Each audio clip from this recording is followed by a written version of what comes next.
कोंडीमुक्त चाकण कृती समिती मोर्चा काढणार आहे। पुणे नाशिक आणि चाकण शिक्रापूर मार्गावरच्या चौकामध्ये मोठी वाहतूक कोंडी होतीये।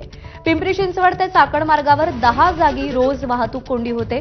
अजित पवारांनी 8 ऑगस्टला पाहणी केली होती, पण परिस्थिती अजूनही जैसे थे आहे। खासदार अमोल कोल्हे आणि आमदार बाबाजी काळे या मोर्चामध्ये सहभागी होणार आहेत। एमआयडीसीतील 1500 कंपन्यांचे 3 लाख कर्मचारी या वाहतूक कोंडीने त्रस्त झाले। एखाद्या किलोमीटरच्या अंतरासाठीही तासाचा वेळ लागतो आणि त्यामुळे या वाहतूक कोंडीवर तातडीने तोडगा काढावा अशी मागणी केली जाते।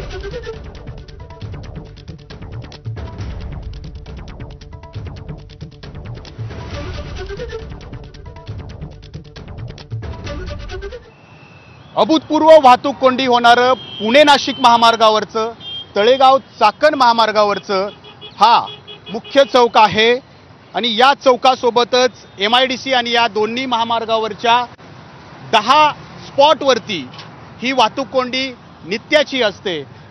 यालाच त्रासलेले नागरिक आणि इथले कामगार वर्गानं आज रस्त्यावर उतरण्याचा निर्णय घेतलेला आहे। पिंपरी चिंचवडमधल्या आकुर्डी येथील पीएमआरडीए कार्यालयावरती त्यांचा मोर्चा धडकणार आहे।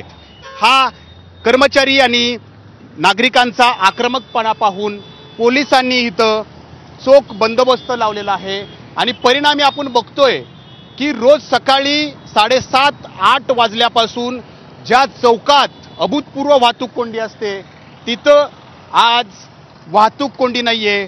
वाहतूक अतिशय सुरळीतपणे या ठिकाणी सुरू आहे। पिंपरी चिंचवडमधून निघालेला कुठलाही नागरिक या चौकापर्यंत आज केवळ अर्ध्या तासात पोहोचतोय।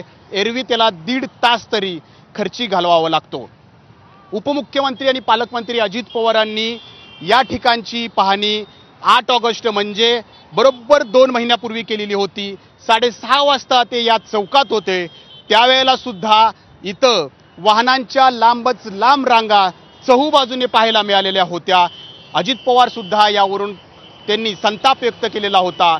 आज मात्र परिस्थिती वेगळी आहे। बातमी मुंबईतून आहे। मुंबईमध्ये पश्चिम